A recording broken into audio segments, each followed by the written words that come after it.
أعوذ بالله من الشيطان الرجيم بسم الله الرحمن الرحيم الحمد لله رب العالمين والعاقبة للمتقين والصلاة والسلام على رسولنا سيد المرسلين وإمام المتقين وعلى آله وأصحابه عليهم أجمعين الآمرين بالمعروف والناهين عن المنكر ومن تبعهم بإحسان إلى يوم الدين أما بعد السلام عليكم ورحمة الله وبركاته. Aziz o'quvchilar, oldingi darsimizda ilahi buyruqlarning ret tertibi haqida to'xtalgan edik. İlahi buyruqlar hammamizga ma'lum bo'lgandek o'xshash bir darajada emas. Ba'zilari keskin qilmisi bo'lmaydigan darajadagi ilahi buyruqlar. Ba'zilari bizga qilishni talab qilgan, ammo qilmasak biz gunohkor bo'lmaydigan buyruqlar. Masalan, qul siru fil ard, o'z zaminda dunyoni cho'g'ilinglar, dunyoni aylaninglar, sayohat qilinglar dedi. Bu dunyoni cho'g'ilash, aylanishning qanchalik insonning ilmiy iqtidorini oshiradigan, insonning aqlini ochadigan, insonga nurg'ulg'an bilimlarni beradigan bo'lsa-mu, ammo inson buni qilmasa, u gunohkor bo'lmaydi. Xuddi Allah Teala vemşu fi menakibiha ve kulu min rizqih deganidek. Yoki kulu veşrabu ve la tusrifu deganidek. Mana bu buyruqlar inson buyruq talab qilindi yeyish ichishga. Ammo o'zining jismini tugashtirayotganligidek, hayotini yo'q etmagidek holda yo'q etmagidek holda yesa, ichsa, u gunohkor bo'lmaydi. Bu buyruqlarning ichida keskin buyruq yoki talab, bizdan talab qilgan buyruq bo'lib, bu buyruqlarning xarakterlari hammasi ayrim. Buning ichidan farzlari bor. Farz ayn va farz alal kifoya bir turkum kishilar ustiga farz bo'lgan, ammo uni shu bir turkum kishilarning ichidan ma'lum kishilar qilsa boshqalardan soq bo'ladigan, ya'ni boshqalar uning mas'uliyatiga tortilmaydigan, uning gunohkori bo'lmaydigan bunda farzlar bor. Shaxslarning ustiga yuklangan, jamoatlarning ustiga yuklangan, ummatlarning ustiga yuklangan farzlar bor. Bugun jiddiy qilmasa bo'lmaydigan farzlar bor va keyin qilsa bo'ladigan farzlar bor. Mana bu ilohiy buyruqki tartiblarni bilish ve onu tushunish ve şu buyruqlarni o'zining o'rniga qo'yib turib amal qilish bu bizdan ham talab qilinadi. Avlaviyatul faraid ala sunani ve nawafil. Farzlar, sunnatlar ve nafllarning oldida icra qilinadi. Her qachon sünnet amel bilen, nafli amel bilen, farz amel ikkisi bir yerda kelib qolsa, agar vaqt ikkilisini qilishdan to'sib qolsa, qilib bo'lmasa, vaqt chiqib qolsa, u vaqtda farz ilgari qilinadi, sunnat qo'yib qo'yiladi. Sunnat qo'yib qo'yiladi. Yoki farzni sunnatni qilaman deb farzga ta'sir yetkazadigan, farzni kechiktiradigan bu qolgan vaqtda chuqur farz burun icra kılındı, sünnet kechiktirildi. Bunun misalları imam namazga turuptu, cemaat bilen turuptu. Cemaatlik namazga tekbir okuluptu. Okulgan vakitte bir kişi sünnet okumakta bolsa, nefli okumakta bolsa, o imam fariz namazını okuludiken ya ki o imam fariz namazının ma'lum rekatlarını okuludiken bolsa, o kişi neflini sünnetle taşlap o farizge iktida kılıdı. Farizni ada kılıdı ve cemaat bilen ada kılganlık derecesinde tapıdı. Yani bir vacibni hem ada kılgan buldu. Eğer bir kişi uxlab qaptı, bir namazının ahirki vaxtida uyg'unibdi, tahorat elib sünnetlerini o'qib bo'lguncha namazning vaqti chiqdi ekan. Bunda bo'lganda namazning farzlarini o'qiydi, sunnatni kim qazo qilib olsa bo'ladi yoki o'qimasa bo'ladi.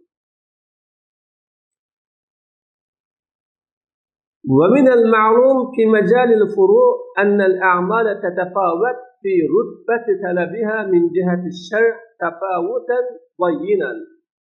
Şahçı amelle sahasida bilishki tegishli ishlardan birisi amelle uni shariat tarafdan talab qilish martabida aniq oshkora farqlanadi. Şeriat mı amellerini icra kılış, amellerini ameli kılış taraftan talep kılışta farklı. Bazı amellerini keskin icra kılmışsınız olmaydı dep o amellerini keskin icra kılışta talep kılgan. Bazı amellerini buyurgan keskin icra kılışta talep kılmagan. Heminha el-me'mur bih على جهة الندب والاستحباب. مثلا bu amellerden müstehaplik yolu ve yaxşı buluş yoluga asasen buyurulganlarım var. Kılış yaxşı. Kılış yaxşı. Kılgan kişi maqtalanıdır. Bunda buyurulganlarım var. O amellerden fariz ve gadenge vacip kılış yolu bilen buyurulganlarımız var.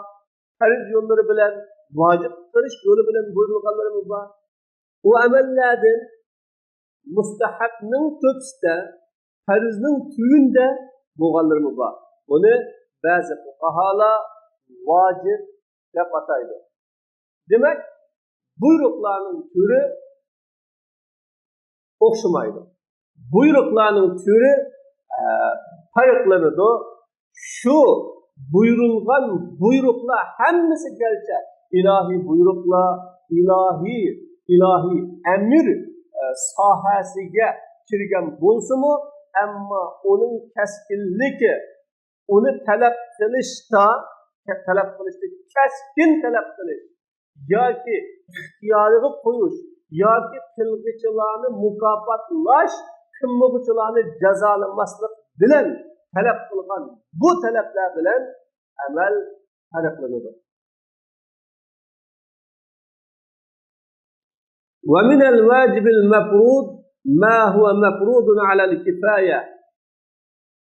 Fariz kılıngan vaciplardan fariz alel kifaya mı var? Yani fariz kifaya diyenler var. Maksat onun bilen ma iza qama bihi fardun ev adadun kafin sakatel ismu anil baqi. Yani o maksat bu fariz kifaya degenden bir şahıs yoki yeterlik kişi bu işte kılsa başkalarının günah sahip olduqanları demektir. Xuddi mesela meyit namazı o'xshash. Mana meyit namazıga bir turkum kişilik berib, meyit namazını tushirsa, meyit namazını chiqarsa, başka kişiler o namazını bağırmasa mı o günahkar olmaydı.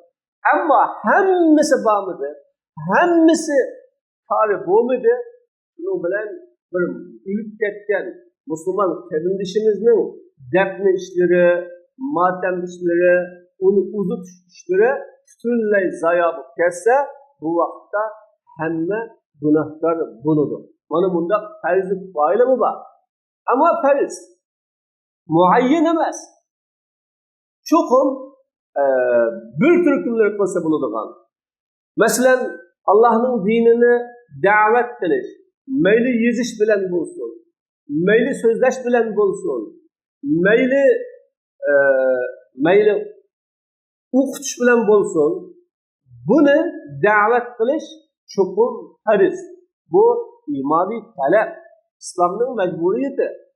Ama şu Müslümanların içi de doğru hatalarını doğrulaydıgan, bilemligen taraflarını bildirdigan, o Müslümanların şu sahasideki, yani okuş, marif, okuş sahasideki, ya okuş sahasideki, ya davet sahasideki, ya yeziş sahasideki boşluğunu doldurduğun kişiler olsa, başka kişilerin o sahaya çöküp duruşu ya başka kişilerin o sahanı kıstap gelişi onun üstünü farz emez.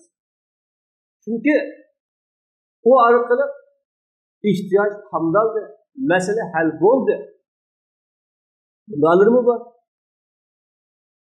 Onundan o buyruklardan farz-ı ayinleri bu var.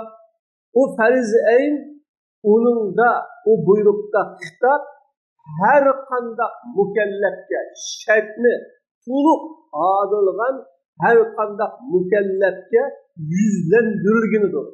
Bu farz yani şu teklifinin şertlerini tuluk adılgan memnun mükellefke kitap yüzlendirilgen bu mesela bu akimus salat ve atuz zeka.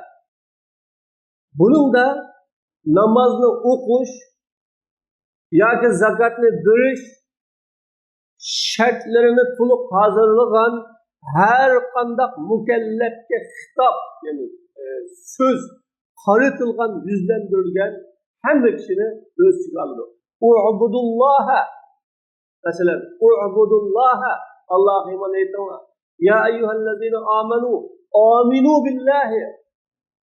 Ya ki ittabi'u ma unzile ileykum min rabbikum ve la tettebi'u min duni.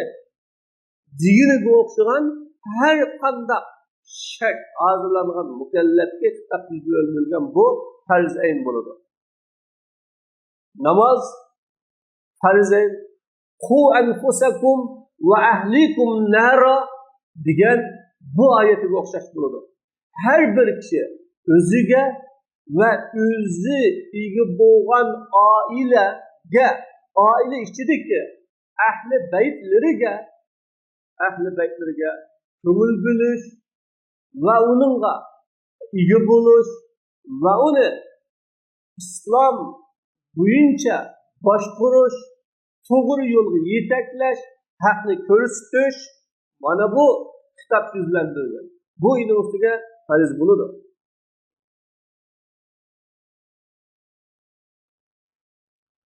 Farz-ı ayinlerinin özümü birbirinden farklıdır.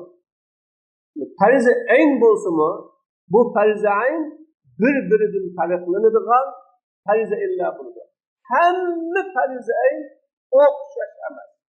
Farz-ı kifaye bilen farz-ı ayn ortasında fark birbirinden farklanğanda farz-ı ayn mu birbirinden farklanır.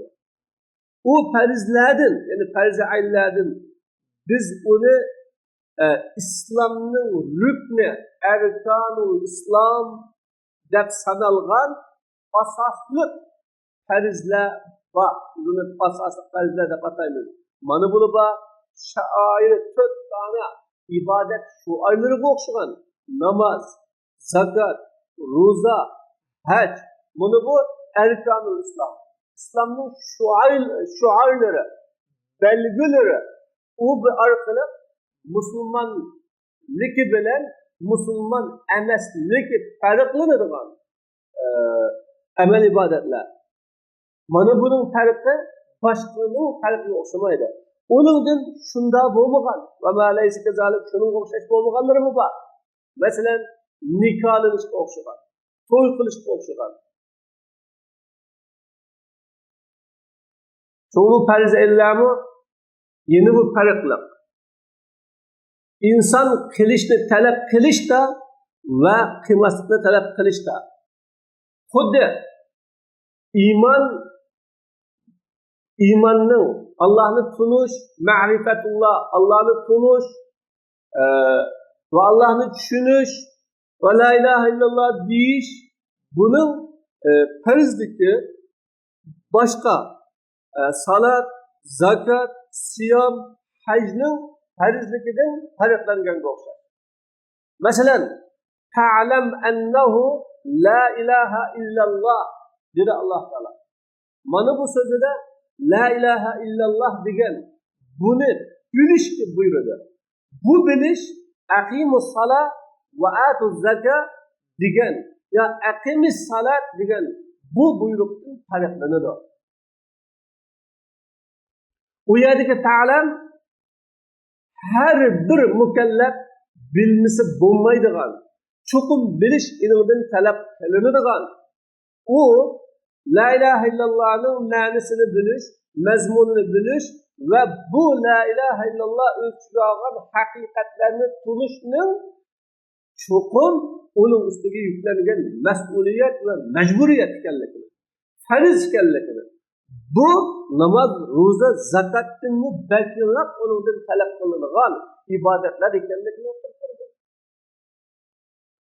Alloma ibn Rajab innalloha farada faraida fala tudayyi'uha degan hadisning sharhida bunda dedi.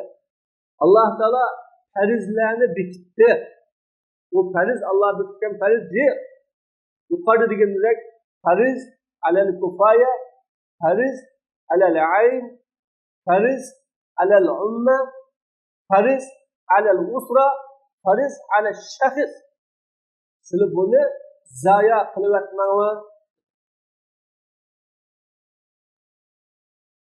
Bu farada faraiz degan hadisning shayxisi bundadir. وقد اختلف العلماء هل الواجب والفرض بمعنى واحد أم لا؟ Ulamalar farz, vacib degan söz bir ma'noni uqtiramdi yoki qanday emasmi degan bu haqda ixtiloflashib qoldi. Ba'zan yerda farz deymiz, ba'zan yerda vacib deymiz. Vacib bilan farzning ma'nosi birmi? O'xshash narsani uqtiramdi yoki uqtiramdi? Bu haqda ulamalar ixtiloflashib qoldi. Umumatan ko'p sonli ulamalar, jumhur ulamalar, ko'p sonli ulamalar illa İmam Abu Hanife ve onun ergeç kişilerden başka ko'p sonli ulamalar vacib bilan farzning ma'nosi bir. Mayli vacib bo'lsin, mayli farz bo'lsin, insonni qilish talab qilingan, insondan qilish talab qilingan. Agar inson uni qilmasa, insonni qilmaganligi uchun onundan cho'qim jazolanadigan ishning o'zi farz ya vacib deyiladi deb o'tirib qo'ygan. Farz bilan vacibni o'tirishga farq bor. Yani farz olsun, vacib olsun her ishimizda insondan qilish talab qilingan, qilmasa o surishtiriladigan, nima uchun qilmadingiz deb hisobi elinadigan, qilmaganligi uchun jazolanadigan amal o farz yoki vacib bo'ladi. Ikkisining atalg'usi o'xshash. Yani bir ma'no xuddi bir ayolim, xotinim desa, ikkalasi bir shaxsni ko'rsatgan o'xshash bo'ladi. Lafz almash, ammo ma'ni bir. Ulardan, bu ulmolardan ba'zanlar bunday dedi. İkkalasi barobar deganlar bor.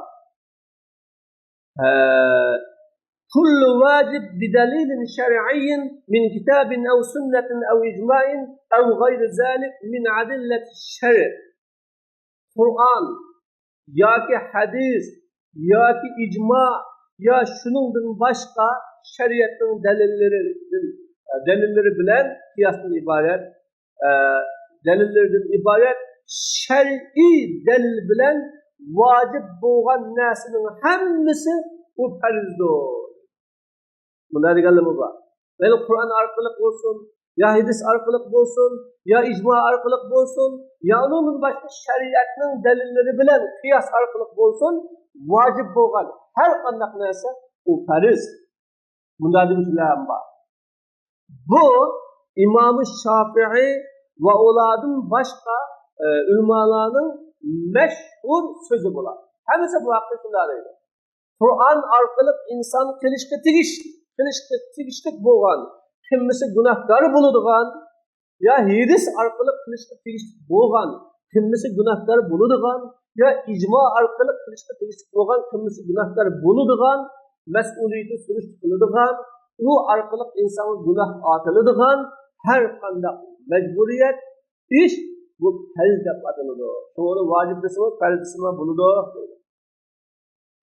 İmam Ahmed'den bir rivayet hikoya qilindi. Çünkü İmam Ahmed dedi, kullu ma fis salat fahuve farzun. Namazdaki her qanday narsa o farzdir dedi. Her qanday narsa o farz. Shuning uchun İmam Cumhur ulamolarning nazarida, masalan, namozni misolga olsak, Suratul Fatiha'ni namazda o'qish farizdir. İki secdenin arasındaki o'ltirish buni fariz deydi. Ta'dilul erkanni fariz deydi. Bu sahih hadislar bilan ketilgan deydi. Ama İmam Ebu Hanife rahmetullahi aleyh bu vacip ama farz emas deydi. Demişka, İmam Ebu Hanife rahmetullahi aleyh'nin farz bilen vacip 32 farkı bunda. Bunlardan bazıları bunda dedi. Belki farz keskin delil bilen ispatlangını, vacip keskin emes boğan, zenni delil bilen ispatlangını, bu Hanefiler ve onların başkalarının sözüdür. Ayet, her qanday ayet Allah'tan kelganligi qat'i. Ammo bira hukm ya bira masala ya bira tal farz vojiblarni bayon qilishda zanni degan uning ehtimol tutadi, buning ehtimol tutadi. Ammo her qanday hadis Resul Ekrem sallallahu aleyhi ve sellem tarafından kelganligida hadis mutawatir, hadis qudsidan boshqa zanni, gerçi onun dalaleti qat'i bo'lsin. Yuqoridagi biz oldingi darslerimizda zanni qat'i degan haqida to'xtalib o'tganmiz. Shuning uchun İmam Ebu Hanife deydi, oyat bilan isbotlangan, oyat bilan hukmi chiqarilgan har qanday masala o qat'i farz. Ama hadis bilan çıkıldığını zanni. Bunun bir misali namazdaki Allah Teala takra'u ma teyessere minel Kur'an diyen bu ayet bilen kıraat namazda farz. Ama şu kıraatni Suratul Fatiha'da tayin kilish bu hadiste geldi. La salate limen lem yakra' bi Fatihatil kitab. Bu vacip. O kıraat farz buluşu kat'i hüküm ayet bilen sabit oldu. Kıraatni okuş la salate limen lem yakra' degan zanni dalil bilan sabit bo'ldi. Natijada fariz bilan vojibning o'rtasiga farq qat'iy dalil bilan, ya'ni oyat bilan isbotlangan fariz, zanni dalil hadis bilan isbotlangan o vojib deb İmam Abu Hanife mana bunda farqlangan. Bu Hanifilar va ularning g'ayriusulidir. İmam Ahmed'in kelgan ko'pincha naslami fariz bilan vojibning orasida farqlantiradi. O'xshash emas. Fariz bilan vojibning o'rtasida farq bor deydi. Ammo lekin gunohkor bo'lishida vojib bilan farizni qilmagan kishining gunohkor bo'lishida va qilmaganligi uchun jazolanadiganligida hisobi surishtirilganligida farq yo'q. Buningda farq yo'q. Ammo farqlanadi. İmam Ahmed'nin ashablaridan bir jamoa kishilar İmam Ahmed'dan onun mundaq deganligini naql qilgan. Farizni fariz deb atilishi faqat Allohning kitobida bo'lgan atalmaydi, faqat Allohning kitobida bo'lganda.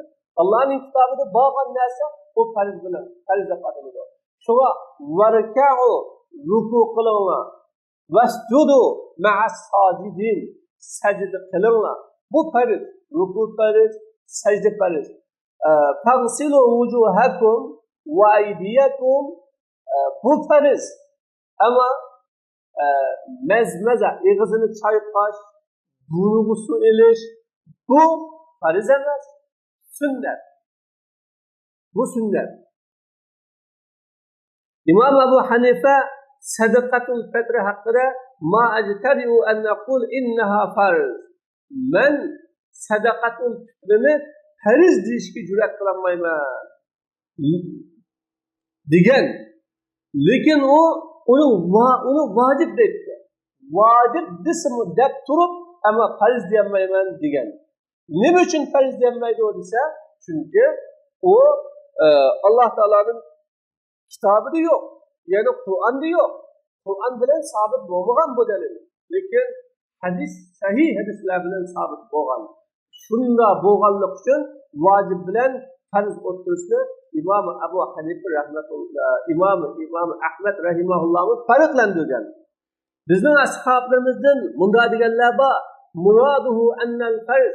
İmam Ahmed ibn Hanbalning maqsadi fariz demakchi. Ya'ni bu vojibdan fariz maqsad demakchi. Ya'ni kitob bilan sabit bo'lgan demakchi. Vojib degan sunnat bilan sabit kelgan demakchi. Ularning ba'zanlar fariz degan ko'p delil oqidan kelgan naqli bilan isbotlangani fariz. Vojib degan ijtihod tarafidan isbotlangan, uning vojibligida ixtilof qilish durust bo'lgani vojib deganlar bor. Fariz bilan vojibning o'rtasidagi farqni shunda deylik.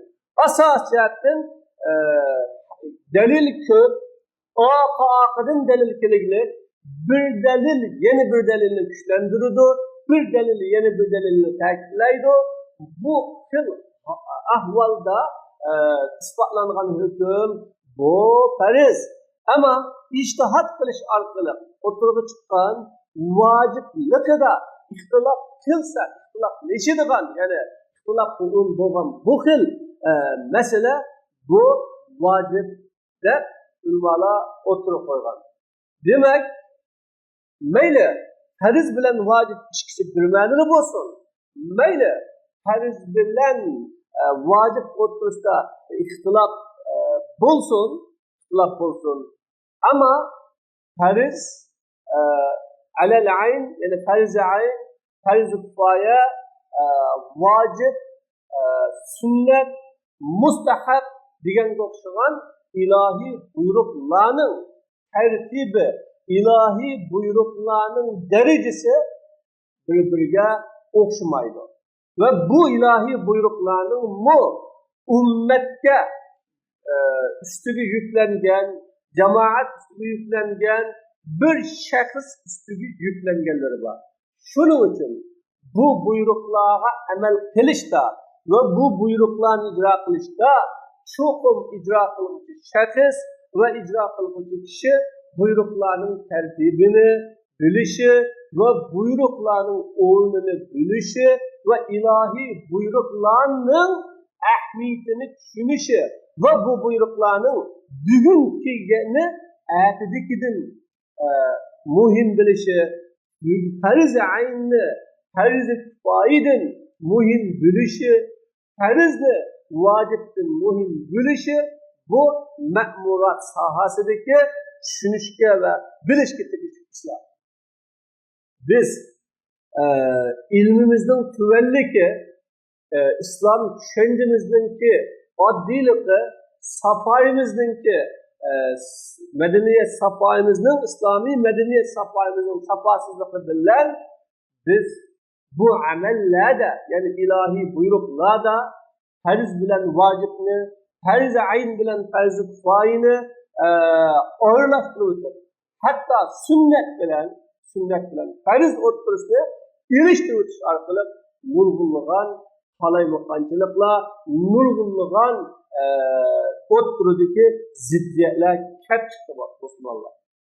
Shuna amallarni qilishda oldi bilan bu amalni tushunish kerak, bilish kerak va bu amalning o'rnini tepib qilish kerak. Qaysi xil amal muhim, qaysi xil amal muhim emas, buni his qilishimiz lozim. Va shundaqla ummatga buni shu xil shaklda bildirishimiz lozim.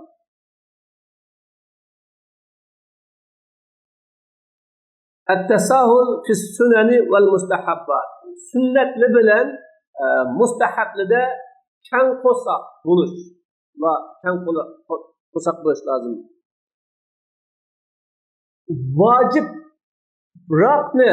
Vojibga ilgiri qilishni talab qiladigan, vojibni mustahabga ilgiri qilishni talab qiladigan sunnat mustahablarda farz vojibatlarda kang qo'saq bo'lmasimizni, sunnat vojibatlarda farz bilan sunnat bilan mustahablida farz bilan vojiblida kang qo'saq bo'lmaydigan, kang qo'saq bo'lishimizni talab qiladigan fiqhul avlaviyat va asosli farzlarning ishini uningdan boshqasiga, bunukmu namoz, zakat, masalan asosli farz, uni Qur'oni Karim 28 o'rinda bir yerda qilg'oldi va bu haqda nurg'unlagan sahih hadislar keldi. Buni tushunishimiz lozim. Bu fiqhul avlaviyatni tushunishimiz lozim.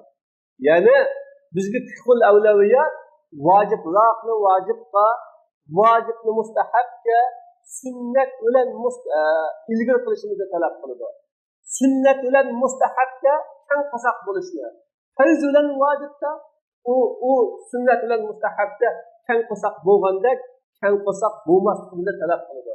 Shuning uchun sunnatga chin turib, sunnatni esilib, sunnatni tirildirman deb, ammo farzlarni o'ltiradigan, farzlarga ta'sir yetkazadigan, farzlarga daxl yetkazadigan ishlarni qilmasligimiz lozim. Ani bir farzga daxl yetkazsa yo farzga ta'sir yetkazsa, biz uni kim tutamiz? Uning gunohining og'irligi, uningki mas'uliyatining qattiqligi va uni zayo qilayotganingki Allohning oldida jazosining yomon bo'ladiganligini so'zlaymiz, ammo sunnatga qaragan bo'lsa oningdek bo'lmaydi. Ba'zida sunnatni da farzlarga daxl yetkazadigan ishlarni qilmaymiz. Xuddi masalan bir sunnat amaldan birini qilmadi, sunnat amaldan birini qilmadi deb yeni bir shaxsni dushman tutib, yaklab, chetga tetib, adovat qilib, uni tashlab, munosabatni uzib yoki o'ttirimizdagi aloqani butunlay buzib qilmaymiz.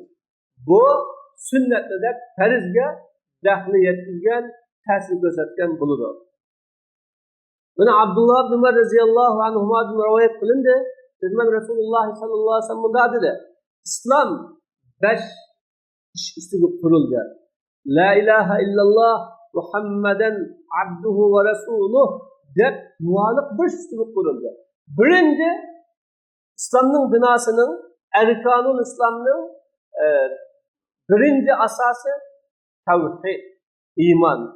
İkincisi namoz o'qish, zakat berish, Baytullohni haj qilish, Ramazon ro'zasi tutish. Rasululloh mushuning ustiga qurildi. Bu bo'ladi ekan islomning binosi bor. Bu bo'ladi ekan bir odamda musulmondochilik, binoyi musulmondochilik bo'ladi. Uni kofirga chiqarib o'tish, millatdan chiqarib o'tish, uni kofirni dushman tutgandek dushman tutish, kofirga muomala qilgandek muomala qilish, kofirga qaraganda qarash, kofirga hukm qilgandek hukm qilish qat'iy durust emas. Böyle Talhat ibn Ubaydullah radhiyallohu anhudan rivoyat qilindi, unda dedi, bir adam Rasululloh sallallohu alayhi vasallamga najdlik, chechi chuvuluq bir adam keldi. Biz onun g'o'rong'igan ovozini anglaymiz ve nima deganini tushunolmaymiz. G'o'rong'ishiydi, ishtirib ichida bir narsani deydi, og'zida bir narsa gap qiladi, ammo nima deganligini uqmaymiz. Bunda bir kishi keldi, safarda mangandan safarda o'zi bilib g'azal o'qidimi yo biror narsani o'qidimi, biz uni anglamadik. Bu kishi Rasululloh sallallohu alayhi vasallamga yaqinlashdi. Shu vaqtda u islom to'g'riliq so'raydi. Rasulullohdan kelib Rasulullohdan islom to'g'riliq so'radi. Rasululloh sallallohu alayhi vasallam bir kecha kunduzda 5 vaqt namoz o'qish dedi. Buni islomning asli islomni, asosiy islomni, islomning binosini debdi. O kishi mana uningdan boshqasi bormi dedi. Payg'ambar alayhisalom yo biroq nafli qilsam, ya'ni o'zingning ixtiyori bilan Allohga yaqinlashay, savobim yuqroq bo'lsin deb qilsang o'zingning ixtiyori. Ammo majburiyat yuzasidan, talab yuzasidan, sening ustingga yuklangan taklifot yuzasidan qilishga bo'lg'ini nima? Shu besh farz dedi. Rasululloh sallallohu alayhi vasallam bir oy Ramazon ro'zasini tutish dedi. O kishi mana uningdan boshqami bormi dedi. Yana 6 kun ro'za bormi dedi. Yoki oyda 3 kun ro'za bormi dedi. Ya har oyda bir kun almashtirib ro'za bormi dedi. Payshanba, dushanba ro'za bormi dedi. Payg'ambarimiz yo'q dedi. Agar nafl qilsam, yana ixtiyorli bilan qilsam. Hal bu ravi deydi. O kishi uchun Rasululloh sallallohu alayhi vasallam zakatni so'zladi. O kishi mana uningdan boshqasi bormi debdi payg'ambar alayhisalom. Yo'q, faqat ixtiyoriy qilsang deganda ixtiyoriy qilsang dedi. Haliqi kishi vallohi la azidu ala haza va la anqus. Alloh bilan qasamki, buningdan oshirmayman va buningdan kam qilmayman deb degan holimda ketdi. Rasululloh sallallohu alayhi vasallam aflaha in sadaqa dedi. Agar bu odam rost aytgan bo'lsa, gapida tursa, degan so'zida tursa, bu kishi qutuldi. Allohning azobidan qutuldi dedi. İbadet mas'uliyatlaridan qutuldi dedi. Taklifot majburiyatlaridan qutuldi dedi. Demak, mana bu asosi islomni payg'ambar alayhisolatu vasallam ko'rsatdi.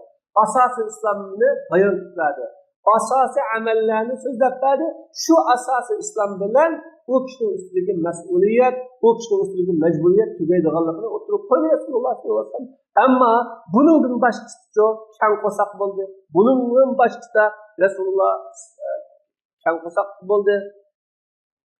Abdullah ibn Abbas radhiyallohu anhu rivoyat qilindi. Payg'ambar alayhisolatu vasallam Muaz radhiyallohu anhu Yamanga avatib unda dedi, sen ularni la ilaha illalloh degan duolikqa ve mening Allah'ın peygamberi ekanligimga guvohlik berishga chaqirdim dedi. Agar ular sana bu so'zni unisa, ma'qul desa, xo'sh deb kelsa, ularga bildirginki Allah ularga 5 vaqt namozni har kuni kechida farz qilganligini bildirgan dedi. Demak, tavhid kalimasini qabul qilib, iymon islomga kirib, shahodatni esa bunun kap qo'ygandan keyin 5 vaqt namozni farz qilganligini Alloh taolo ularga bildirgan. Endi 5 vaqt namozni o'qiladi. Agar uni unutsang, bunun itoat qildi. Ma'qul deb namozni o'qitdi, namozni ko'natdi, namozni qiladigan bo'pti. Bunda bo'lsa, sen ularga Alloh subhanahu va taoloning ular ustiga boylaridan elinib, kambag'allarga qaytirib beriladigan bir sadaqaning baliqni, ya'ni sadaqa farz qilinganligini uqtirib qo'ydim dedi. Demak, iqtisodinglardan, o'zinglardan elib, o'zinglarga beradigan, mayanjoqlardan elib, mayanjoqlarga qo'yadigan, boydan elib, kambag'alga beradigan, insoniy shafqat, insoniy muhabbat, insoniy yordam, insoniy fazilat bilan elib beradigan bu xil majburiyat baliqini dudib qo'ygan dedi. Mana Rasululloh bu yerdami asosiy bo'lgan farzlarni gapini qildi. Asosiy farzlarga buyurdi. Asosiy farzlarni da'vatda, ta'limda va bildirishda hammani asosiy farzlarni o'qitadi. Ammo biz bo'lsak va nurg'unlagan bir kunning ichida nurg'unlagan amallarni deb namoz, ro'za, zakot, haj, jihad, nurg'un narsalarni deymiz.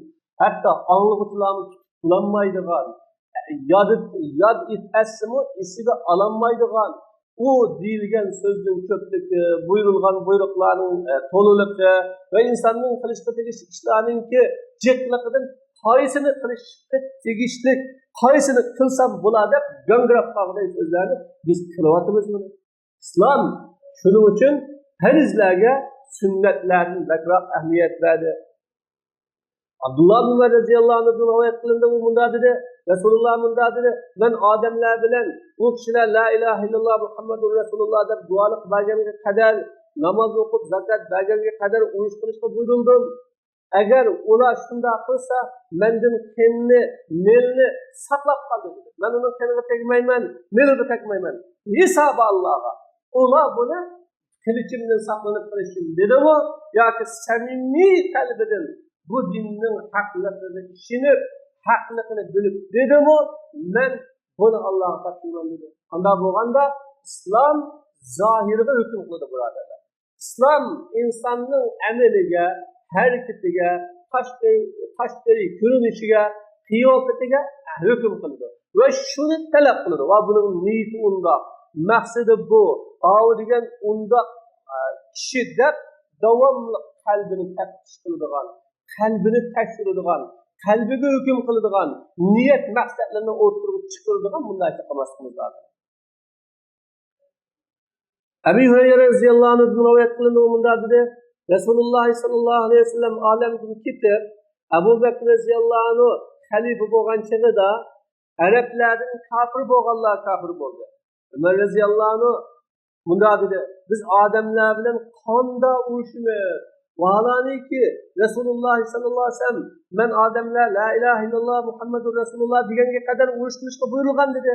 Kim uni desa, mendan melni saqlab qoldi, biroq islomning haqqi bilan uning hisobi Allohga desa, endi buni la ilaha illalloh deb tursa, namoz o'qib tursa, zakot bermagan bilan biz bu odamlar bilan qanday urushimiz, nimani sabab qilib urushimiz deganda Abu Bakr roziyallohu anhu bunday dedi, vallohi la uqatilanna man farraqa bayna salati va zakat.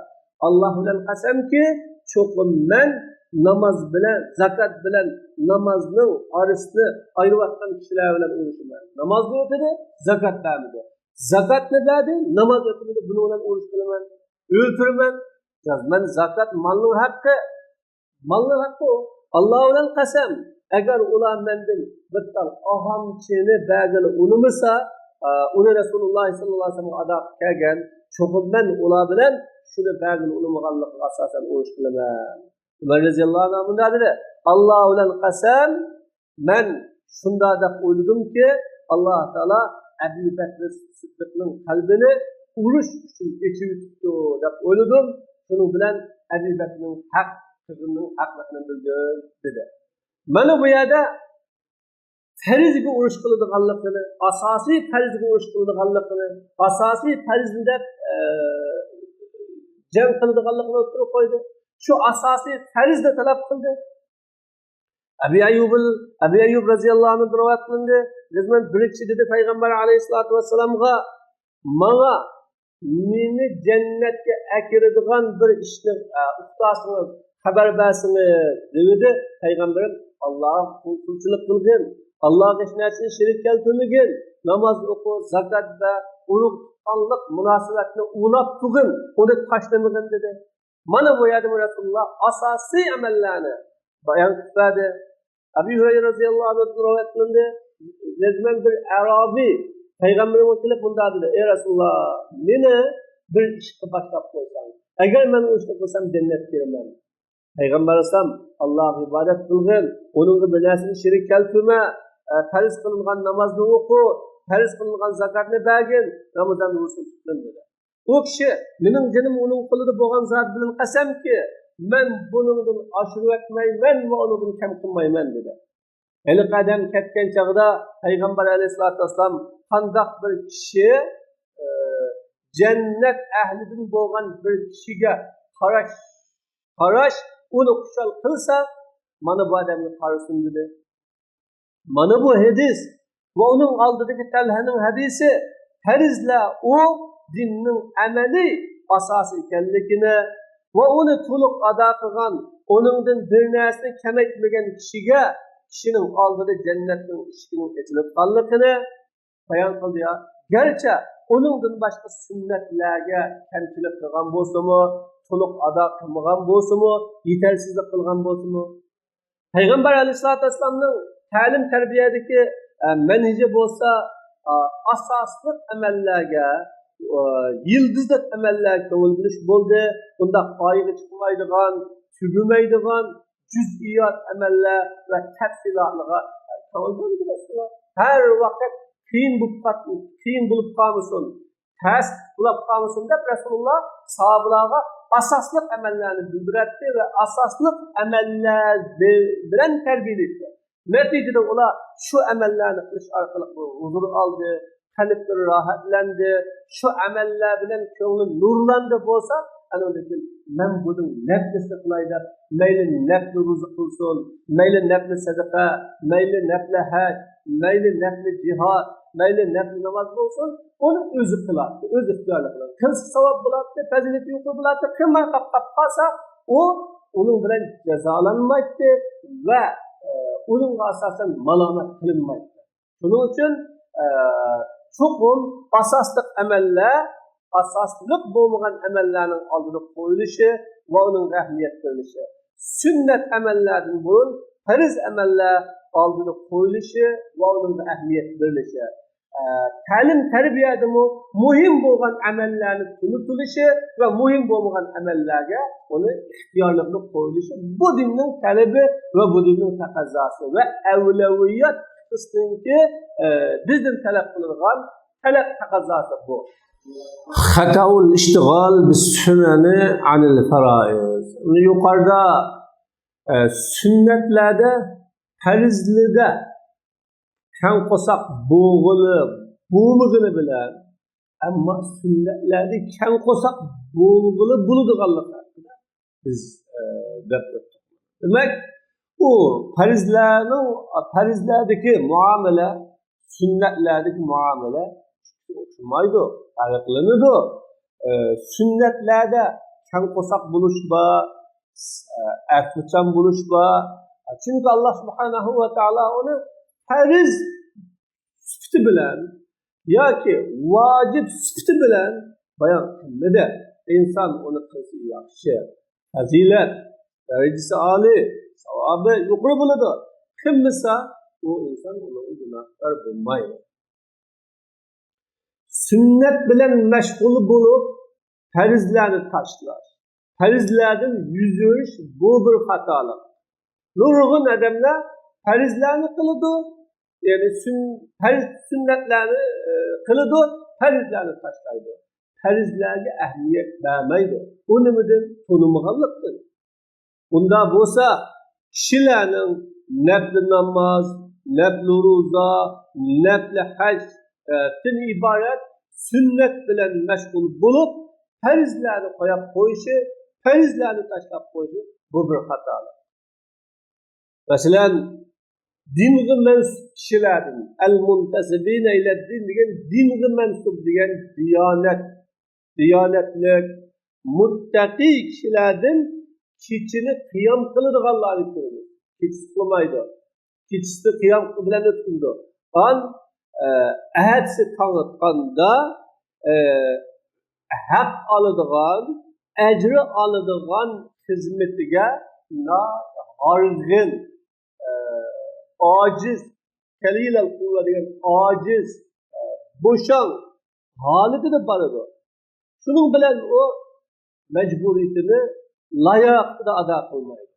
Bana bunda işte var. Keçini qiyam bilen ötküzep, ertesi keçini iflas tağantım, kılıyamığantım dep, hizmet orada, iş orada şaş tumaydı, aktif tumaydı, hizmetlerini cahide tumaydı ve kelişte tegişlik, şekleşken, tohtamlaşkan, ehli kılışkan şekilde tınmaydı. Urunluk kılıdı, ezirlik kılıdı. Eğer o kişi emelini yaxşı, layıklı da, vaide yetkizip kelişinin feriz kellikini bilgen olsa, İnna Allah ketebel ihsane ala kulli şey de Peygamberim Allah her bir neside ihsanlı feriz kıldı. Her kanlı neside feriz kıldı. Hem de ihsan degen ne mealise birincidir.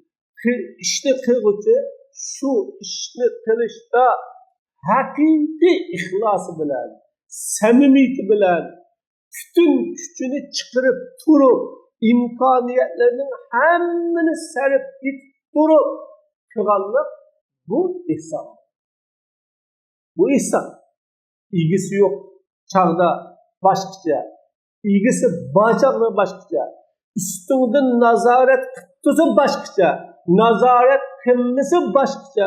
Bunda kılıç bu ameldeki tomçilik.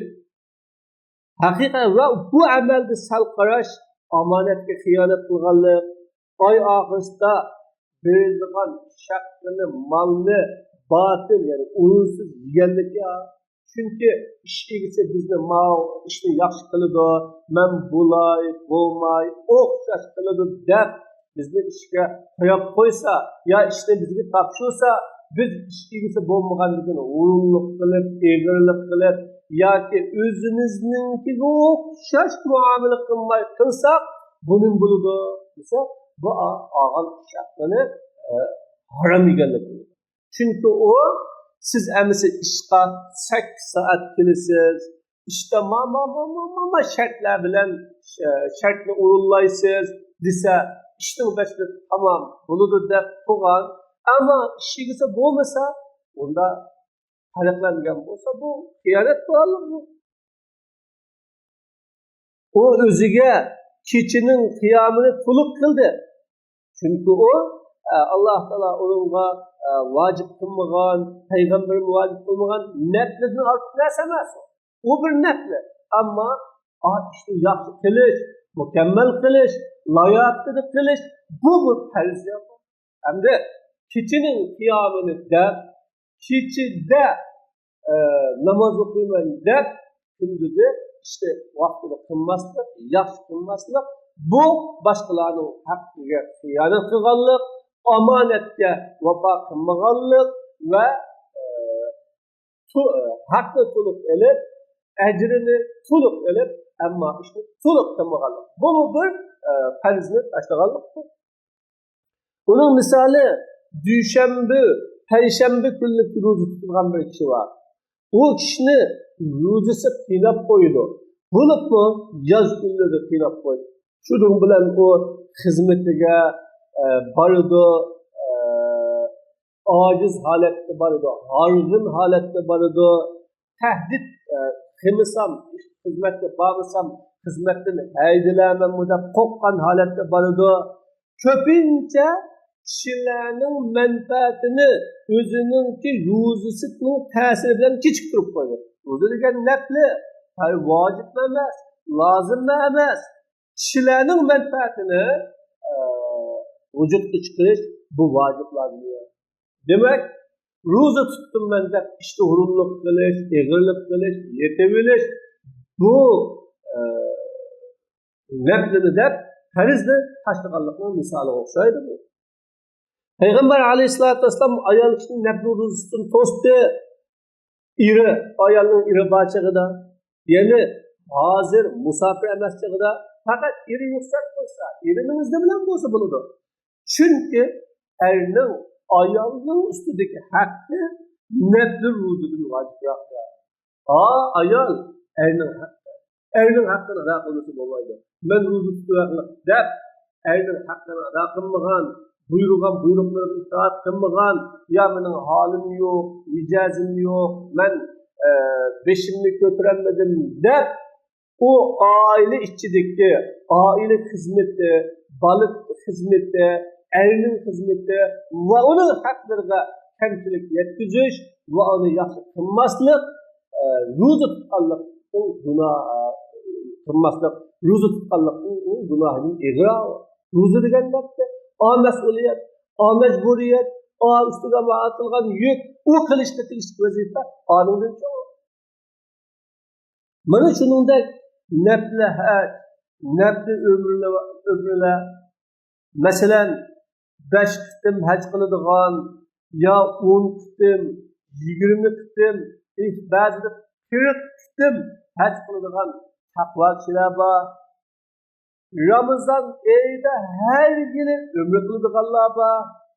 Ming'an junaylini yoki dinarlini yoki riyolini hajlaydi.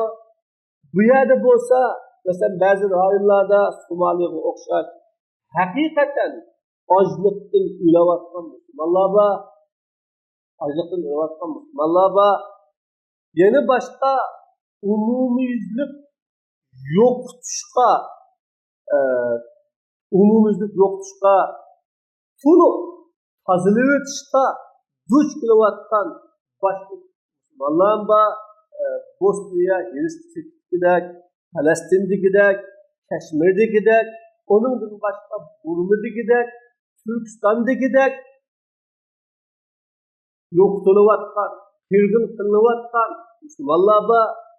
Ular qarindoshlarning har qanday yordamiga muhtoj. Och qolganlarga taom bergili, yalang'och qolganlarga kiyim kiygizgili, kasallarni davolagili, qochqan, yurtidan qochqanlarni o'rinlashtirgili, yetimlarga ega bo'lgili, qirib ketgan mushuklarni, tul ayollarni, ersiz qolganlarga ko'ngil bilgili yoki o'zini qo'g'dash uchun zarur qurollarni olgili yordamga muhtoj. Bularga yordam berish, bularning bu sohadagi xizmat qilish ummatning ustiga farz. Ammo ular haj qilaman, nafli umr qilaman deb nurg'un pullarni haydayotdi. Masalan, yana boshqalar bor, xristianlashtirish kurashlariga duch kelayotgan va ta'lim, tarbiya maktablari topolmagan, na namoz o'qiydiganga masjid, parvish qiladigan yetimxona, darul tom, davolaydiganga doktorxona, durxona, da'vat qiladigan markaz, o'qiydiganga kitob, bunda topolmay davomli xristianlarning yoki kommunistlarning yoki har xil kafirlarning ideya kurishiga, ideya zaharlashiga duch kelayotganlar bor. Shu vaqtda her yili haj qilayotgan 70% hoji bu yildan buyon haj qilib qo'yganlar, ya'ni nafli haj qilganlar 100 milliongan pulini shu hajga o'zining ko'nglining rozilik bilan hajlaydi. Agar ular dinni tushunib, fiqhul avlaviyatdan azroq bir narsani bilgan bo'lsa, cho'qim ular o'zining musulmon qarindoshlarini qutqizishni haj umr qilish orqali ruhiy jihatda oladigan huzur lazzatlaridan ilgari turgan bo'ladi. Agar ular o'ylanib bakkan bo'lsa, cho'qimki musulmonlarni qutqizish bilan huzur elish o'tguncha vaqtliq huzur elishdan cho'nqur va katta ekanligini biladi.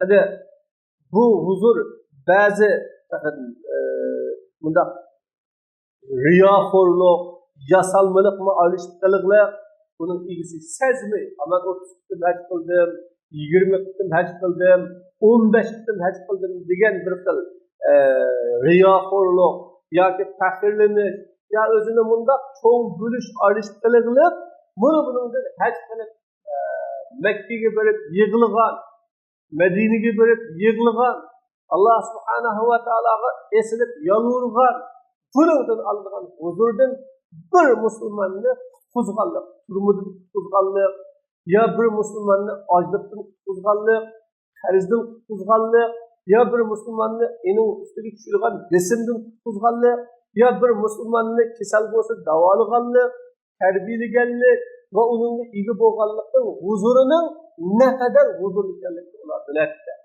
Buni qaraydigan bo'lsak, bir tarafda musulmonlarning qo'saqlari to'q sindiramli ichimlik ichayotgan, yana bir tarafda musulmonlar och yeydigan narsa topolmay qiynalib yurayotgan. Mana bu nereden kelib qoldi? Musulmonlar o'zining bir-biriga qarindosh bo'lish, bir-biriga g'amxo'rlik qilish, bir-biriga kuyinish, bir-biriga mas'ul bo'lish, bir-biriga isbat qilishdan iborat. Bu qarindoshlikni, bu farzlarni, bu majburiyatlarni unutmagan va bilmaganlikni kelib qoldi. Men lam yahtamma bi amril muslimin, musulmonlarning ishiga ko'ngil bilmagan, kuyanmagan, g'amini yemagan, bosh qatmagan kishilar musulmonlardan bo'lolmaydi degan bu hadislarga haqiqiy amal qilmaganlik qilib qoldi. Demak, bir yerga qolsa, bolalarni o'qitadigan madrasa yo'q, namoz o'qiydigan masjid yo'q, yoki kirib qolgan yashalganlarni va ega bo'ladigan bir yetimxona yo'q, sanatoriya yo'q, ya dorixona, doktorxona yo'q. Ammo boshqa yerda bular qolishda mana bu yerga soatlarni sarf qilish, vaqtini chiqim qilish, bu masalalarni hal qilish umuman musulmonlar ustiga farz edi. Shunga sunnat bilan mashg'ul bo'lish yoki nafl bilan mashg'ul bo'lib, farz bilan farzni tashlab qo'yish bu xatolik, bu gunoh, bu jinoyat, bu islom uni surish qildi buni. Bu haqda İmam Ragib Sirjanining bir nurli to'g'ri bo'lgan so'zlari bor. Laqad qarrara fuqahaul islam anna Alloh la yaqbalu an-nafila hatta tu'adda al-fariza. İslam fuqahalari nafl amal, farz amal ada qilinmasdan qabul qilinmaydi deb bekitgan. Bu bir qoida. Nafl amal qilibsiz, farzni qilmabsiz. Ya sunnatni qilibsiz, farz amallar bilan shug'ullanmabsiz. Bunda vaqtda u nafl amal qabul qilinmaydi deb bekitgan. Shuni o'ylashgan. Demak, bugun musulmonlar qilayotgan amallarga bir nazar sarflash kerak. Bir o'ylanish berish kerak. Va qilayotgan ishlarini o'zining ko'ngli tatadigan, tig'inidan qalbi huzurlanadigan yoki shu qilgan ishidan rohat oladigan, yo u o'zining azaldan ota-onam shundoq qilgan, men shundoq qilgan yoki shundoq qilaman, yo buni o'rgangan edim degandek bir mijoziy xarakterlik din bo'lmasdan, dinning talabi nima, dinning taqozosi nima, mendan bu din nimani talab qiladi, oldi bilan buni bilishimiz lozim. Mana İmam Ragib farz ibodatlar bilan güzel nafli amallar o'rtasida selishtirib munda dedi. Selishtirib munda dedi. Bu kishi degan gapning eng yaxshisi munda deydi, siz ibodatning fazilatdan on ekanligini biling. Chunki har qanday fazilatli ish ibodatning hammasi fazilat emas.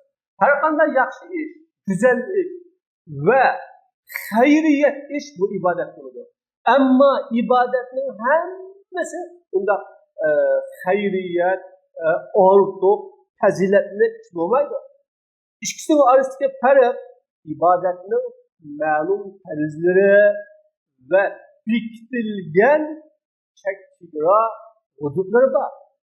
U farzlar hududlarni tashlagan kishi zolim, tajovuzchi bo'ladi. Güzel ahlak buna o'xshamaydi. İnsan şeriatning güzel ahlaklarını mükemmelleştiremeydi madamiki o ibadet vazifelerini ado qilmasa. İbadetten ibaret bu vazifeni, ibadetle orunlamay, ibadet vazifesini ado qilmay turib, güzel işni, faziletli işni, yaxshi işni har qancha qilib, o şeriatda yaxshi qilgan bo'lmaydi. Shuning uchun ibadetlerini közleş, adalet babidir. Güzel ahlakını közleş, fazli nefs babidir. Farzı taşlagan kişinin nefsi kabul kılmaydı. Adaletle terk etken kişi faziletlik olmaydı. Belki fazilet bilen şug'ullanish fakat adaletlikni buludur. Demen adalet üstüge tushganni, fi'li ma yajib degan vacib bo'lgan ishni qilish adalet. Fazli degan vacib bo'lganning üstüdeki ortuqi degan ma'noda. Qandaq bu? Ortuqni tasavvur qilish to'g'ri bo'lsin, bir narsaga o kishi u narsani hosil qilolmagan bo'lsa, faqat gadindagini qilolmagan, üstüge tushganni qilolmayotgan bo'lsa, ortuqni qildi, ziyodasini qildi, fazlisini qildi deb qanday tasavvur qilib bo'lsin. Shunlashqa bunda deyilgan la yastati'ul usul man dayya'al usul. Asli prinsiplarni, farzlarni zayo qilib turib, nijotga erishman, maqsad yetiman deganlar qodir bo'lolmaydi dedi. Shunlashqa farz ortiq ishlardan mashg'ul qilgan kishi u ma'zur. Bir odam farzni qilaman deb nafli ishlarni, sunnat ishlarni va fazilatlik amallarni qilolmagan bo'lsa, u ma'zur, o'zini qabul qiladi. Fazilat uni farz ishdan kashilik qilgan bo'lsa, u aldangan kishi. Men fazilatli ishni qilaman, yaxshi ishni qilaman, boshqalarga manfaatli ishlarni qilaman deb o farzni tashlab qo'ygan bo'lsa, o aldangan kishi, o shayton uni aldagan kishi. Alloh subhanahu va taolo hukmlarda adil bo'lishga, güzel ahlaklarga, yaxshilik, ihson bilan qilishga işaret kıldığı sözü bilen innallahu ya'muru bil adli vel ihsan. Hakikaten Allah Teala adaletli buyuruyordu, ihsanlı buyuruyordu. Şunun için birinci adillik kılış ve ihsan bilen iş kılış. Şuna farzı koyup durup sünnetli kılgan, müstahapni kılgan ya ki faziletli kılgan kişiler bu kabul kılınmaydı. Bunun kılgan ameli Allah'ın nazarında ötmeydi. Demek Müslümanlar ölümü bakışımız gerek. Müslümanlar ölümü bakışımız gerek. Bir yerde açtın birisi kaptı. Onun koskunu toygazmay, yeni bir kişiye kiyim etmek oturuptu. Onun üstünde kiyim var kişiye. Bir Müslüman özünün evretini yögenmeye kalkan olsa, yeni bir kişiye ilgin tesiniz. Ya ta ilgin tesiniz olmaydı. Dep onu bir keng ve azadi kıymet bitmen diyen olsa, o İslam'da doğru emas burada. Bir kişi ölüm tehdidi bilen tehdidini vatkan olsa, onu kutmazmasın, özü huzur, halavet bilen başka farizlerini kılaman. Mesela öbür oğlu gitti, ölünü kutmazmayın, nefli namaz okuyman depti, ya nefli uzunman tutman depti, ya Kur'an okuyman depti, ya ki kolamını igiz götürüp dua kılıp hemen dep duruğan olsa, o kabul emez. Bunun çaresi kılıştı. Şunun için Müslümanlar farizlerini neflilerden burun, neflilerden kaldırıp neflini kılımında farizlerini taşlamaslık, farizlerine tesir yetkizmezlik, farizlerini koymasımız lazım. Ve özümüzün hiyali, tasavvuru boyunca ve özümüz huzurlanıdığan, rahat alıdığan, kendimizin suyunuduğan emellerini şeriyet biktirgen emellerinin aldık koymasımız lazım. Ve ahire davana elhamdülillah Rabbil alemin.